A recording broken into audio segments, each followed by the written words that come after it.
నమస్తే Vaibhav new Godavari news కి స్వాగతం. ముందుగా హెడ్లైన్స్. కాకినాడను గంజాయి భూ కబ్జాలకు అడ్డాగా మార్చేశారు జనసేన పిఏసీ చైర్మన్ శ్రీ నాదెండ్ల మనోహర్. చంద్రబాబు పాలన చూస్తే కుప్పం ప్రజలు కూడా మావాడు అని చెప్పుకునే పరిస్థితి లేదు. రాష్ట్రంలో కరువు విలయతాండవం బాధ్యతారహితంగా జగన్ రెడ్డి.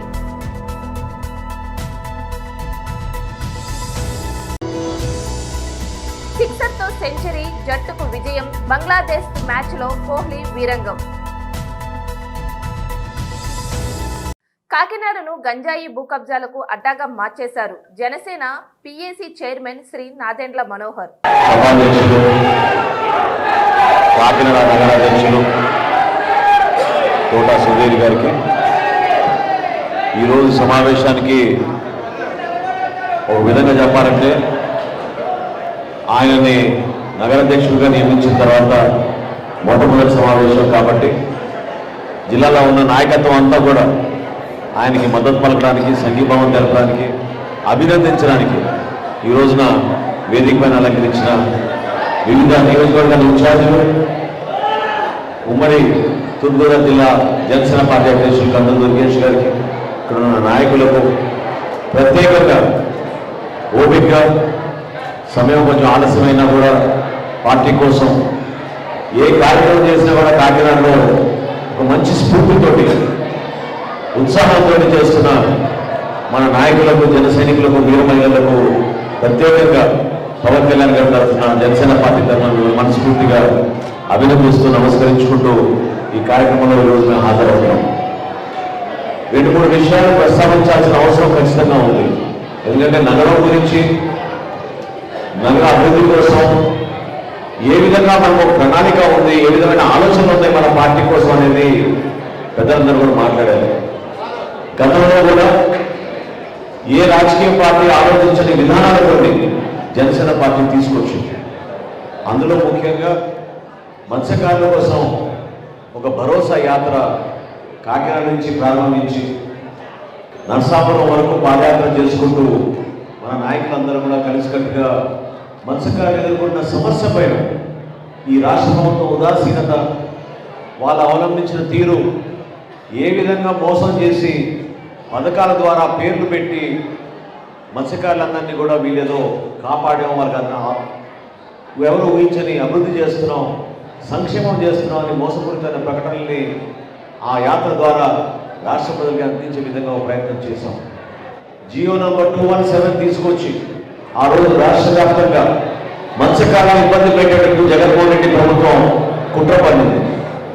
వాళ్ళ చేతిలో ఉన్న కష్టపడి తరతరాలుగా వాళ్ళు నివసిస్తున్న ప్రాంతంలో కూడా చివరికి అక్కడ ఉన్న స్టాళ్ళు కానివ్వండి, మార్కెట్లు కానివ్వండి, వ్యాపారం ఏం చేసుకున్నా మత్స్యకారులని ఇబ్బంది పెట్టే విధంగా, చెరువుల్లో చేపలు కూడా వీళ్ళు పెంచుకునే విధంగా, పెంచుకుంటుంటే వాళ్ళని ఇబ్బంది పెట్టే విధంగా ఈ ప్రభుత్వం జియో నంబర్ 217 తీసుకొచ్చింది. నరసాపురం సభలో మత్స్యకారులందరికీ కూడా రాష్ట్ర వ్యాప్తంగా భరోసా ఇవ్వడం కోసం పవన్ కళ్యాణ్ గారు అద్భుతంగా ఆ రోజు మాట్లాడుతూ చివరికి ఆ 217 జియోని చించేసి మనందరం కూడా దీన్ని వ్యతిరేకిద్దాం, మీరు పోరాడాలని మీ వెంట జనసేన పార్టీ ఉంటుందని ఆ రోజు మనస్ఫూర్తిగా తెలిపినప్పుడు చాలా మంది అనేక గ్రామాల్లో, తీర ప్రాంతాల్లో, అదేవిధంగా మన రాష్ట్రంలో నివసిస్తున్న అనేక జిల్లాలో ఉన్న మత్స్యకారులందరూ కూడా ఒక నమ్మకంతో జనసేన పార్టీని ఆ రోజు కూడా ఆదరిస్తూనే వచ్చారు.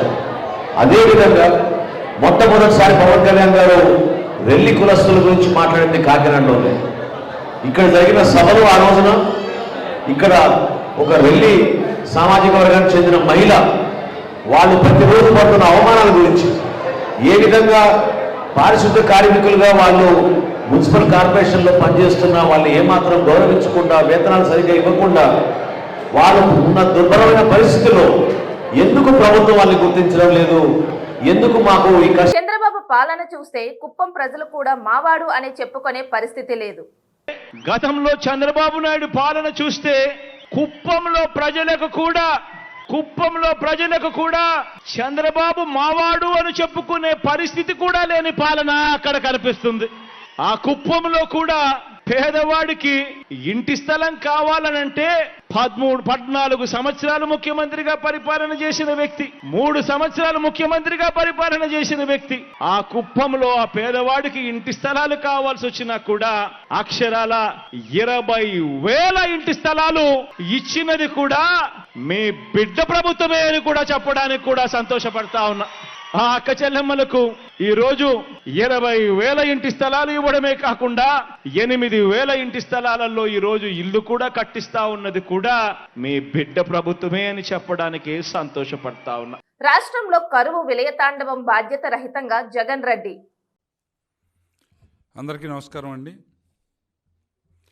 ఈరోజు రాష్ట్రంలో కరువు విలయతాండవం చేస్తూ ఉంది. ఒకవైపున కరువు విలయతాండవం చేస్తూ ఉంటే దాని నివారణకి చర్యలు తీసుకోవాల్సినటువంటి రాష్ట్ర ముఖ్యమంత్రి బాధ్యతారహితంగా తన ఉన్మాదాన్ని సంతృప్తిపరుచుకునే దానికోసం ప్రతిపక్ష నాయకులపైన అక్రమ కేసులు, ఆ కేసులకి నిరసనగా ప్రజానీకంలో వచ్చినటువంటి కార్యక్రమాలను అణిచివేసేందుకు అక్రమ నిర్బంధాలు, అప్పుడప్పుడు బయటకు వచ్చి ఇవ్వని డబ్బులు ఇస్తున్నట్టుగా చూపించే దానికోసం మేట నొక్కటాలు, నిద్రలేసిన దగ్గర నుంచి నిద్రపోబోయే వరకు మధ్యలో అప్పుల కోసం ఆలోచనలు, ప్రభుత్వ సంపదని ప్రకృతి వనరుల్ని దోచుకోవడానికి కావాల్సినటువంటి మార్గాన్వేషణలు, వీటితోటి జగన్మోహన్ రెడ్డి గారు కాలక్షేపం చేస్తూ కాలాన్ని గడిపేస్తూ ఉన్నటువంటి పరిస్థితి మనం చూస్తూ ఉన్నాం రాష్ట్రంలో. ఈరోజు సాధారణం కన్నా తక్కువ వర్షపాతం ఈ సంవత్సరం నమోదైంది. మామూలుగా పెద్ద వాలంటీర్ సజ్జల భాషలో చెప్పాలంటే గత 4 సంవత్సరాలుగా అనేక కారణాలతోటి ప్రకృతి, పర్యావరణం, ఈ కోవిడ్ కారణంగా, ఇతర అంశాల కారణంగా వచ్చినటువంటి ఈ సమతుల్యతతోటి ఎక్కువ వర్షాలు, సమశీతోష్ణ మండలమైనటువంటి భారతదేశంలో ఎక్కువ వర్షాలు పడటం, తద్వారా నదులు ఎప్పుడూ కూడా నిండుకుండల్లాగా ఉండటం, దిగువ రాష్ట్రమైన మనకు మాత్రం జగన్మోహన్ రెడ్డి చేతకంతనంతో వరదలు వచ్చి పంటలు నీటిపాలైపోయినాయి. అది పక్కన పెడితే ఈ జలాశయాలు, చెరువులు, కుంటలు, నదులు, వాగులు, వంకలు అన్నీ కూడా ఎప్పుడు నిత్యం జలంతో కళకళలాడింది. పెద్ద ముత్తైదు భాషలో చెప్పాలంటే, పెద్ద ముత్తైదు అంటే తెలుసుకే, సజ్జల భాషలో చెప్పాలంటే వరుణ దేవుడు మా పక్షాన ఉన్నాడు, మా మేనత్త కొడుకు, మేము ఎప్పుడు పిలిస్తే అప్పుడు వస్తాడు, ఏది పెడితే అది తింటాడు, ఏమడిగితే అది ఇస్తాడు, ఈ కబుర్లన్నీ చెప్పాడు. మరి ఈ సంవత్సరం ఒక్క సంవత్సరం వర్షాలు లేకపోయేసరికే జగన్మోహన్ రెడ్డి చేతకాంతనం బయటపడిపోయింది. మేనేజ్మెంట్ కరువులో, ప్రకృతి విలయాల్లో ప్రజానీకాన్ని ఆదుకోవటం, పంటలను కాపాడుకోవటం ప్రభుత్వం యొక్క బాధ్యత. నేను చెప్తాను వాటిని ఎలా మేనేజ్ చేస్తారు, ఎలా పద్ధతి ఉంటుంది అని. గతంలో తెలుగుదేశం పార్టీ అధికారంలో ఉన్నప్పుడు మాన్యశ్రీ నారా చంద్రబాబు నాయుడు గారు ఈ రాష్ట్రానికి ముఖ్యమంత్రిగా ఉన్నప్పుడు ఏ విధమైనటువంటి చర్యలు తీసుకున్నారు అనేటువంటి విషయాన్ని నేను చెప్తాను. కానీ ఇక్కడ ఈరోజు ఉన్నటువంటి పరిస్థితుల్లో జగన్మోహన్ రెడ్డి ఎక్కడ దాని పట్ల బాధ్యతగా వ్యవహరించాల. ఈరోజు సిక్సర్లతో సెంచరీ, జట్టుకు విజయం, బంగ్లాదేశ్తో మ్యాచ్లో కోహ్లీ వీరంగం.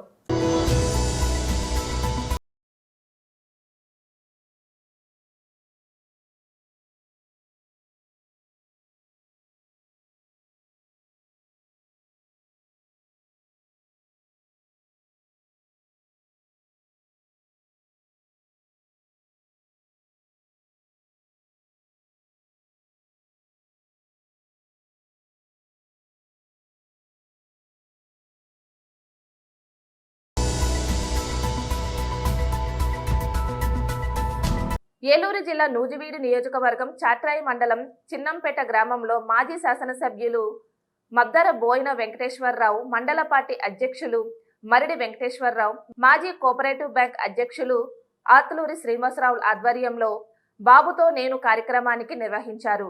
ఈ సందర్భంగా ప్రజావేదికలో మాట్లాడుతూ ఒక్క అవకాశం అంటూ ప్రాధాయపడిన జగన్ రెడ్డి ఈ రాష్ట్రం పైన, రాష్ట్ర ప్రజలపైన భస్మాసుర హస్తాన్ని ఉంచారని, మోసపూరిత మాటలు నమ్మి ఒక్క అవకాశం ఇచ్చినందుకు రాష్ట్ర ప్రజలు ఎంత నష్టపోయారో ప్రజలకు వివరించవలసిన బాధ్యత తమపై ఉందని, జగనన్న కాలనీలు అంటూ నివేశ గృహాలకు మంజూరు చేశానన్న జగన్ రెడ్డి రాష్ట్ర వాటాగా ఎంత ఖర్చు పెట్టారో శ్వేతపత్రం విడుదల చేయాలని, కేంద్ర ప్రభుత్వం ఇచ్చిన ఇళ్లను తాను ఇచ్చినట్లుగా చెప్పుకోవడానికి సిగ్గుండాలని, తెలుగుదేశం పార్టీ ప్రభుత్వం 2019లో తిరిగి అధికారంలో ఉంటే ఇసుక ధరలు పెరిగేవి కాదని, ఇసుక లభ్యత ఉండి నివాస గృహాలకు అధిక తక్కువ ఖర్చుకు నిర్మించుకునేవారని, భవన నిర్మాణ కూలీలకు ఉపాధి ఉండేదని, గతంలో నిర్మాణంలో ఉన్న టిస్కో ఇల్లు పేదలకు ఉచితంగా అందటంతో పాటు మరో 10 లక్షల ఇల్లు నిర్మాణం జరిగి ఉండేదని, జగన్ రెడ్డి అక్రమ కేసులు కుతంత్రాలకు తెలుగుదేశం పార్టీ బలహీనపరచాలని చంద్రబాబు జైలుకు పంపారని,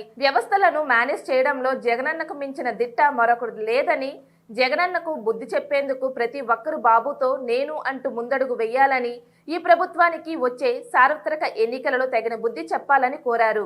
ఈ కార్యక్రమంలో చాగంటి నరసింహారావు, చాగంటి బుచ్చిబాబు, పుచ్చకాయల నోబులరెడ్డి, పలగాని దుర్గారావు, చీకటి చెన్నారావు తదితరులు పాల్గొన్నారు. జగన్ రివర్స్ పాలనలో వ్యవసాయం చేస్తున్న రైతుల పరిస్థితి అగమ్య గోచరంగా తయారయ్యిందని పాలకొల్లు ఎమ్మెల్యే నిమ్మల రామనాయుడు విమర్శించారు. నియోజకవర్గంలోని వద్దిపరు గ్రామ శివారు ప్రాంతాలకు సాగునీరు అందని పంట పొలాలు ఆయన క్షేత్రస్థాయిలో పరిశీలన చేశారు. ఈ సందర్భంగా మాట్లాడుతూ గోదావరిలో నిండుగా నీరున్న పంట కాలువలలో నీటి మట్టాలు కనీస స్థాయిలో లేవని, దీంతో శివారు భూములకు నీటి ఎద్దడి తప్పడం లేదని తెలిపారు. అధికారులకు చూపుతున్న అలక్ష్యం కారణంగా అన్నదాతలు అపారంగా నష్టపోతున్నారని ఆయన ఆవేదన చెందుతున్నారు.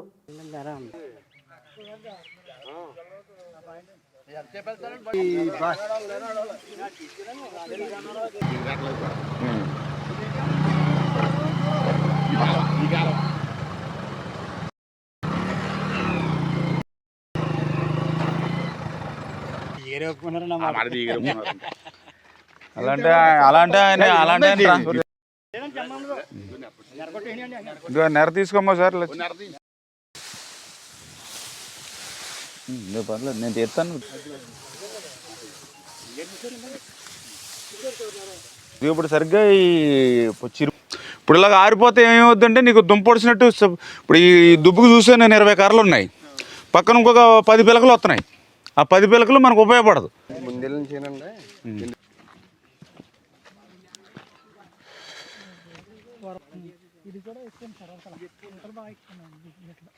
అవును, తీద్దాం కొద్దిగా ఎదరకండి. తీసుకోపోతే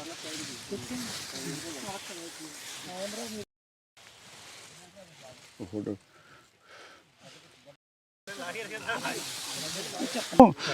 అంటే దాల్వాకి ఎప్పుడు సార్వాకి ఇటువంటి ఇబ్బంది ఎప్పుడు చూడలేదు. దాల్వాకి ఇబ్బంది వస్తే కనుక మనం ఖచ్చితంగా మోటార్లన్నీ కూడా కరెంటు ఫ్రీగా ఇచ్చేవాళ్ళం. అదేవిధంగా డీజిల్ ఇంజిన్లు పెట్టుకుంటే వాళ్ళకేమో కూపన్లో ఫ్రీగా డీజిల్ ఫ్రీగా ఇచ్చేవాళ్ళం. ఈవేళ అటువంటి పరిస్థితులు ఏమీ లేవు. ఎందుకంటే ఇప్పుడు ఈవేళ పొట్ట దశలో ఉంది, ఇది చిరుపొట్ట దశలో ఉంది. చిరుపొట్ట దశలో పొట్ట దశలో ఉంటే ఖచ్చితంగా 7 అంగుళాలు నీరు ఖచ్చితంగా 8 అంగుళాలు చేలో ఉండాలి. అలా ఉంటేనే పొట్ట దశలో అది పొట్ట ఈనిక అంతా బాగా వస్తుంది కరెక్ట్గా. అలాగే పిలకలు కూడా రావు, లేకపోతే 40 బస్తాలు అయ్యేది 20 బస్తాలు అవుతుంది.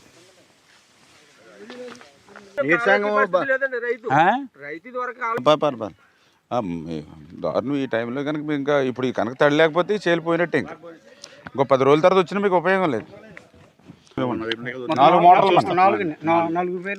ఈరోజు రాష్ట్రంలో పాలన రివర్స్లో ఉంది అని చెప్పడానికి ఆఖరికి రైతాంగం కూడా. ఎందుకంటే ఎప్పుడైనా రెండవ పంట దాల్వాలో కొంత నీటి ఎద్దడిని మనం చూస్తూ ఉంటాం, కానీ ఈరోజు సార్వాలోనే నీటి ఎద్దడి చూస్తున్నటువంటి పరిస్థితి. ఒక పక్క గోదావరిలో మరి క్యూసిక్కులు నీరంతా కూడా సముద్రంలోకి పోతుంది, కానీ కాలువల్లో నీరు లేదు, బోధుల్లో నీరు లేదు, చాలల్లో నీరు లేనిటువంటి పరిస్థితి. ఇప్పుడే మనం చాలల్లో చూస్తే మొత్తం ఏదైతే చిరు పొట్ట దశలో ఉన్నాయి. పొట్ట దశలో ఉన్నటువంటి చేలన్నీ కూడా బేటలు తీసేసి మరి యొక్క చేలల్లో పరిగెత్తేటువంటి విధంగా ఉన్నటువంటి పరిస్థితి, మోటార్ సైకిళ్ళు నడిచేటువంటి విధంగా చేలు ఉన్నటువంటి పరిస్థితి. వాస్తవంగా ఈ చిరు పొట్ట దశలో వ్యవసాయాధికారులు చెప్తూ ఉంటారు, ఖచ్చితంగా 6 నుంచి 8 అంగుళాలు నీళ్లు ఉండాలి, తద్వారా పొట్ట బాగా పోసుకుని సమృద్ధిగా ఈనిక ఉంటుంది. అదేవిధంగా ఏదైతే పిల్లకర్రలు అంటే విద్యార్థులకు మంచి ఆలోచనలు పెంచడానికి, నైపుణ్యాల అభివృద్ధికి బాలోత్సవాల నిర్వహణ ఎంతోగానో దోహదం చేస్తుందని ఉభయ గోదావరి జిల్లాల టీచర్స్ ఎమ్మెల్యేసి షేక్ స్నాబీ తెలిపారు. దేవరపల్లిలోని విశ్రాంతి ఉద్యోగుల సంఘ భవనంలో వలస సత్యనారాయణ అధ్యక్షతన జరిగిన బాలోత్సవ సన్నాహక సమావేశం జరిగింది. ఈ సమావేశంలో ముఖ్య అతిథిగా ఎమ్మెల్యేసి షేక్ స్నాబీ హాజరయ్యారు. స్నాబ్జీ మాట్లాడుతూ దేవరపల్లి హైస్కూల్లో విద్యను అభ్యసించిన బాలోత్సవాలు జయప్రదంగా సాగటానికి నిర్వహణలో తాను కూడా భాగమవుతున్నానని తెలిపారు. సమాజ సంపద పిల్లలంటూ వారి కోసం సమాజం ఎంతో చేయాల్సిన అవసరం ఉందని తెలిపారు. 3వ తరగతి నుండి 10వ తరగతి వరకు చదివే విద్యార్థులకు ప్రతి సంవత్సరం సంబరం నిర్వహణలో అందరూ భాగస్వాములు కావాలని పిలుపునిచ్చారు. ఈ కార్యక్రమంలో హేలపూరి బాలచో కమిటీ కార్యదర్శి Gudipati Narasimharao, Devarapalli high school head master P Ravindranath, S Bhagat K Ratnaji, Sundar Babu, N Lalitha తదితరులు పాల్గొన్నారు. ఈ సందర్భంగా బాలోత్సవం సందర్భంగా కరపత్రాలు ఎమ్మెల్యేసి స్నాబ్జీ ఆవిష్కరించారు. రెండో బాలోత్సవ కార్యక్రమాన్ని బాలోత్సవ కమిటీ సభ్యులందరూ చర్చించి ఉభయ గోదావరి జిల్లా ఎమ్మెల్సీ గారైన గౌర్నీయులు షేక్ సాబ్జీ గారు గౌరవ అతిథిగా ఇచ్చేశారు. అలాగే యాలాపూర్ బాలోత్సవ కమిటీ కూడా సభ్యులు కూడా మన జిఎల్ నరసరావు గారు ఇచ్చేశారు. అలాగే దేవరపల్లి మండల బాలోత్సవ కమిటీ సభ్యులందరూ కూడా చర్చించిన తర్వాత ఈరోజు ప్రధానంగా డిసెంబర్ 7వ తారీఖుని నిర్వహించాలని పెద్దలందరూ చర్చించారు. ఈ సందర్భంగా గౌరవనీయులైన ఎమ్మెల్సీ గారు మాట్లాడవలసిందిగా కోరుతున్నాను. ఈరోజు దేవరపల్లి బాలోత్సవం 2వ బాలల సంబరాల నిర్వహణ నిమిత్తం దేవరపల్లి పెన్షనర్స్ భవనం నందు సన్నాహ కమిటీ సమావేశం జరిగింది. డిసెంబర్ 7వ తేదీన ఈ యొక్క దేవరపల్లి బాలోత్సవం 2వ బాలల పండుగను పెద్ద ఎత్తున నిర్వహించాలని కమిటీ నిర్ణయం చేసింది. దాంట్లో భాగంగా నిర్వహణ కోసం నూతన కమిటీని కూడా ఎన్నుకోవడం జరిగింది. మరి గౌరవాధ్యక్షులుగా మరి పెద్దలు కేసీరావు గారు, అలాగే గౌరవ సలహాదారులుగా మరి రవీంద్రనాథ్ గారు, ఆయన స్టేట్ కోఆర్డినేటరు ఈ స్పోర్ట్స్ అండ్ గేమ్స్కి ఎంతలో పనిచేశారు. వారు ప్రస్తుత రామపాలెం హెడ్ మాస్టరు, అలాగే తుందుకూరు హై స్కూల్ హెడ్ మాస్టర్గా ఉన్నటువంటి జన విద్యావేదిక నాయకులు పైడి గారు, అలాగే గత బాలోత్సవంలో పెద్ద ఎత్తున సహకరించినటువంటి మన బల్సు సత్యనారాయణ గారు అధ్యక్షుడిగా, అలాగే గౌరవ సలహాదారులు ఈశ్వేశ్వరరావు గారు, అలాగే ఉపాధ్యక్షులుగా యూటీఎఫ్ జిల్లా గౌరవ అధ్యక్షులుగా ఉన్నటువంటి శంకరుడు గారు, ప్రధాన కార్యదర్శిగా ఎర్రమాటి సత్యనారాయణ గారు, అలాగే ట్రెజరర్గా నలమాటి సత్యనారాయణ గారు, రామారావు గారు, అలాగే యూటీఎఫ్ మండల ప్రధాన కార్యదర్శి, ఈ యొక్క నిర్వాహక కమిటీ కార్యదర్శిగా ఇంకా అనేక మంది పెద్దలు దీంట్లో భాగస్వాములుగా కమిటీని ఏర్పాటు చేసుకోవడం జరిగింది.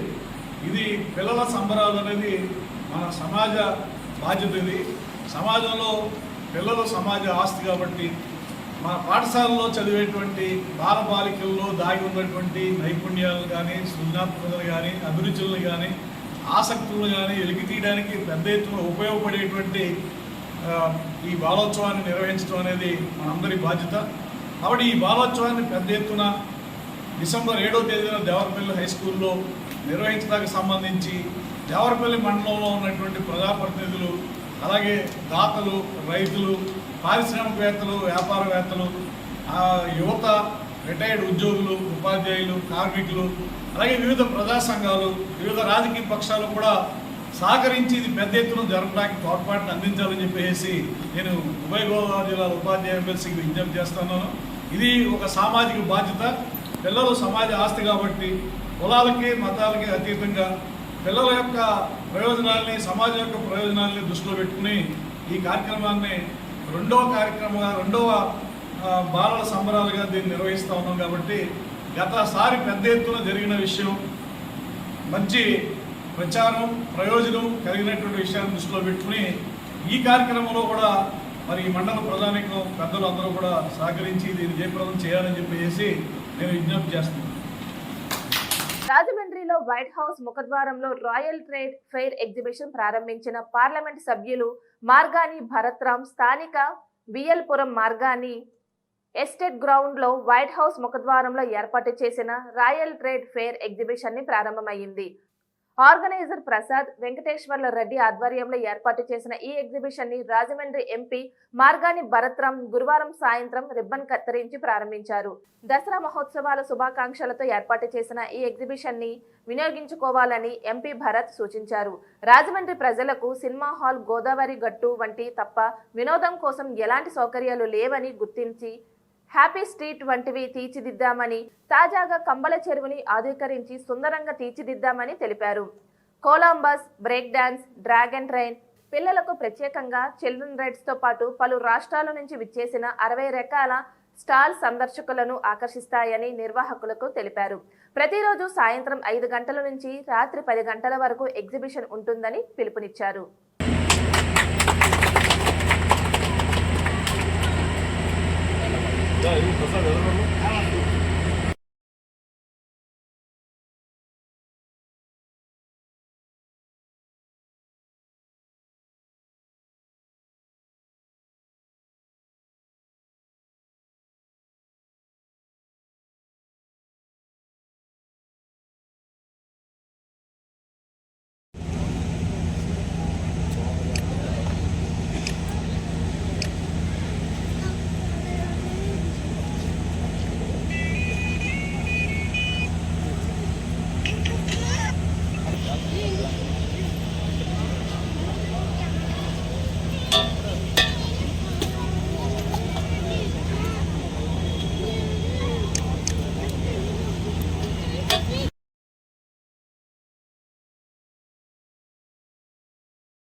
అమలాపురం నియోజకవర్గం ఉపాధ్యాయులు పాత పెన్షన్ సాధనకే నిరవధిక దీక్ష జిల్లా కలెక్టర్ కార్యాలయం ఎదురుగా యూటీఎఫ్ ఆధ్వర్యంలో ఉపాధ్యాయులు పాత పెన్షన్ సాధనకే నిరవధిక దీక్షను పగలు రాత్రి అని తేడా లేకుండా దీక్షలు నిర్వహిస్తున్నారు. రాష్ట్ర యూటీఎఫ్ పిలుపు మేరకు పాత పెన్షన్ సాధనకే యూపీఎఫ్ ఆధ్వర్యంలో నిరవధిక దీక్షలు జిల్లా ప్రధాన కార్యదర్శి ఎస్ జ్యోతిబసు ఆధ్వర్యంలో నిరవధిక దీక్షలు ప్రారంభించారు. సిపిఎస్ జిపిఎస్ వద్దు, ఓపీఎస్ ముద్దు అంటూ నినాదాలు, రాష్ట్ర ప్రభుత్వం ఇచ్చిన హామీ సిసిఎస్ రద్దు చేయాలని డిమాండ్ చేశారు.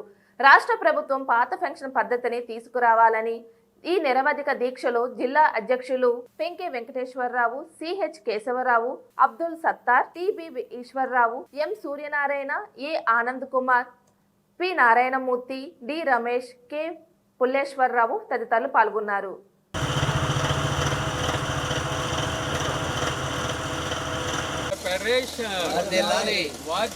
ఆంధ్రప్రదేశ్ ఐక్యోపాధ్యాయ ఫెడరేషన్ రద్దు చేయాలి జిపిఎస్ సిపిఎస్ విధానాన్ని, రద్దు చేయాలి సిపిఎస్ సిపిఎస్ విధానాన్ని, పాత పెన్షన్ విధానాన్ని పునరుద్ధరించాలి, పాత పెన్షన్ విధానాన్ని తీసుకురావాలి, ఓపీఎస్ విధానాన్ని.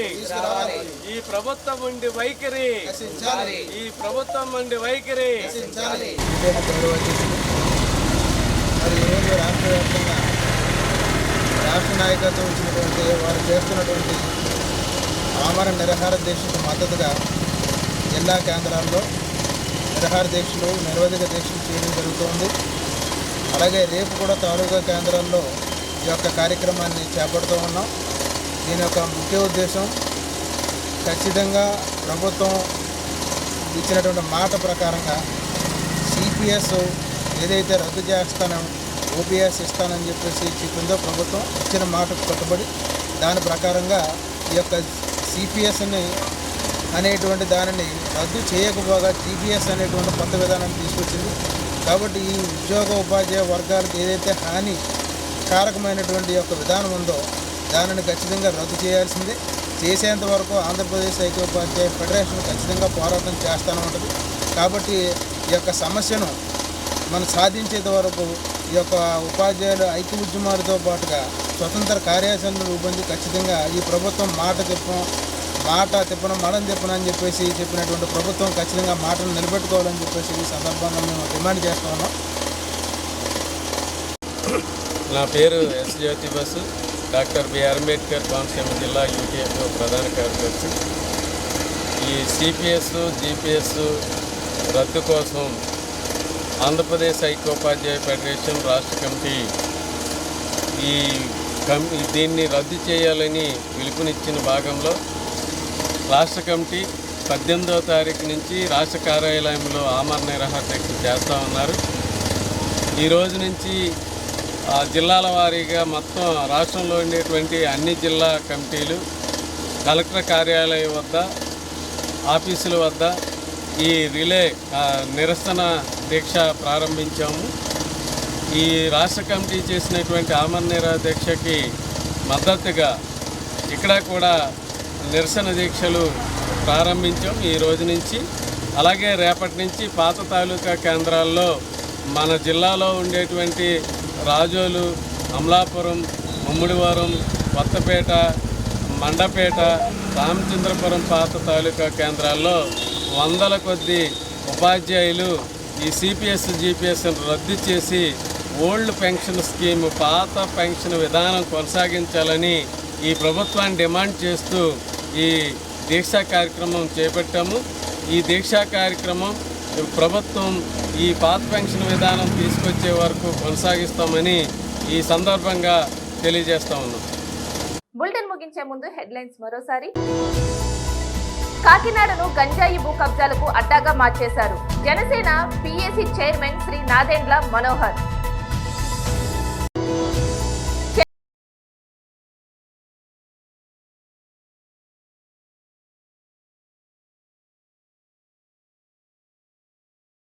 రాష్ట్రంలో కరువు విలయతాండవం బాధ్యతారహితంగా జగన్ రెడ్డి.